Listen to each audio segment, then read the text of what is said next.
நிகழ்தகவு.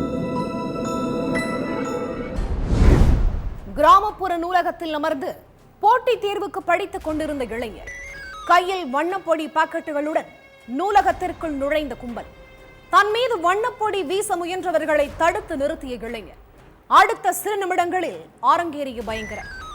நாட்டையே உலுக்கிய பகீர் சம்பவத்தின் பின்னணி என்ன? கொலையாளிகள் சிக்கினார்களா?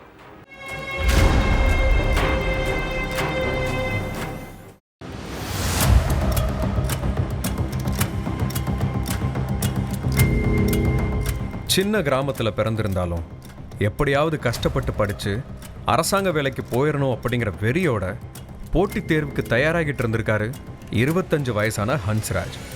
காலையில் படிக்கிறதுக்காக லைப்ரரிக்கு கிளம்பி போகும்போது கூட இன்னியோட நம்ம ஆசை கனவு எல்லாம் சுக்குநூறா போயிரும்னு நினைச்சிருக்க மாட்டாரு. ராஜஸ்தான்ல டவுசா நகருக்கு பக்கத்துல இருக்கு ரல்வாஸ்ங்கிற கிராமம்.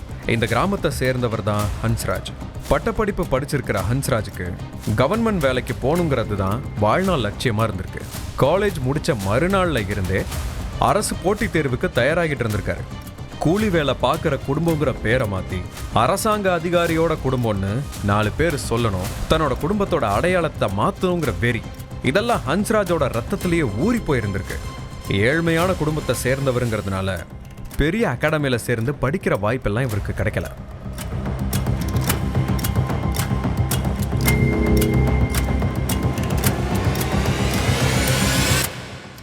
அதனால ரல்வாஸ் கிராமத்தில் உள்ள அரசு பொது நூலகத்துக்கு போய் அங்கே உள்ள புத்தகங்களை வச்சு தேர்வுக்கு தீவிரமாக படிச்சுட்டு இருந்திருக்காரு. அப்படித்தான் சம்பவத்தன்னைக்கு காலையில் வீட்டில் இருந்து கிளம்பி லைப்ரரிக்கு போயிருக்காரு. ஹோலி பண்டிகைங்கிறதுனால ஊரே ஜெகஜோதியா இருந்திருக்கு. சொந்தக்காரங்க நண்பர்கள்னு ரோட்ல போற வரவங்க மேல கலர் பொடியை வீசி மக்கள் எல்லாரும் ஜாலியா ஹோலி கொண்டாடிட்டு இருந்திருக்காங்க. வீட்டில இருந்து லைப்ரரிக்கு வர வழியில ஏகப்பட்ட மக்கள் ஹோலி கொண்டாடிட்டு இருந்தாலும் நைஸா தப்பிச்சு லைப்ரரிக்குள்ள வந்திருக்காரு ஹன்ஸ்ராஜ். கண்ணுங்கருத்துமா படிச்சுட்டு இருந்தப்ப 3 பேர் கொண்ட கும்பல் திடீர்னு லைப்ரரிக்குள்ள வந்திருக்கு. உள்ள வந்ததுமே லைப்ரரிக்குள்ள உட்காந்து படிச்சுட்டு இருந்தவங்க மேல கலர் பொடியை வீசியிருக்காங்க. அப்படியே அந்த கும்பல் ஹன்ஸ்ராஜ் கிட்ட வந்து பைக்குள்ள இருந்து கலர் பொடியை எடுத்து பூச பார்த்திருக்காங்க.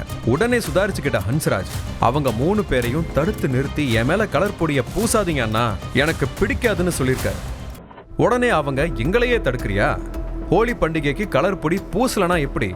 நாங்க அப்படிதான் கலர் பூசுவோன்னு சொல்லியிருக்காங்க.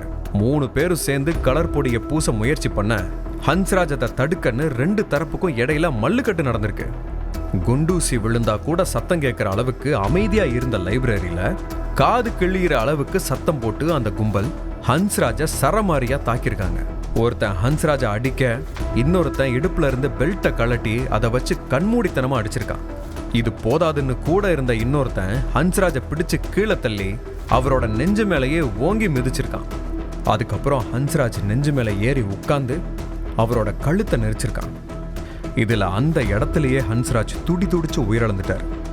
அதுக்கப்புறம் லைப்ரரிக்கு வந்த போலீஸ் ஹன்ஸ்ராஜ் சடலத்தை கைப்பற்றி போஸ்ட்மார்ட்டத்துக்கு அனுப்பி வச்சாங்க.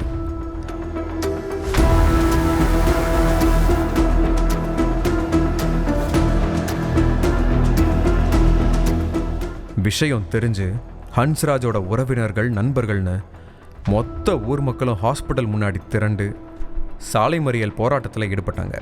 இறந்தவரோட குடும்பத்துக்கு அரசாங்கம் 50 லட்சம் ரூபாய் இழப்பீடு தரணும், குடும்பத்தில் ஒருத்தருக்கு அரசு வேலை கொடுக்கணும், கவர்மெண்ட் எக்ஸாமுக்கு படிச்சுட்டு இருந்த இளைஞரை துடிக்க கொண்டவங்களுக்கு கடும் தண்டனை வழங்கணுங்கிற கோரிக்கைகளை வலியுறுத்தி ஆவேசமா கோஷங்களை எழுப்பினாங்க. நள்ளிரவு வர தொடர்ந்து போராட்டத்தில் ஈடுபட்டவங்க எங்க கோரிக்கைகளை நிறைவேற்றுற வரைக்கும் ஹன்ஸ்ராஜோட சடலத்தை வாங்க மாட்டோம்னு சொல்லி கொந்தளிச்சிருக்காங்க. அதிகாரிகளோட பல கட்ட பேச்சுவார்த்தைக்கு அப்புறம் நடுராத்திரி 1 மணிக்கு தான் உறவினர்கள் போராட்டத்தை கைவிட்டிருக்காங்க. ஹன்ஸ்ராஜ் கழுத்தை நெரிச்சு கொண்ட 3 பேரையும் போலீஸ் தீவிரமா தேடிட்டு இருக்காங்க. தான் மேல கலர் பொடி பூச வேண்டான்னு சொன்னதுக்காக இளைஞரை ஒரு கும்பல் கழுத்தை நெரிச்சு கொலை பண்ணியிருக்கிற சம்பவம் பேசு பொருளா மாறி இருக்கு.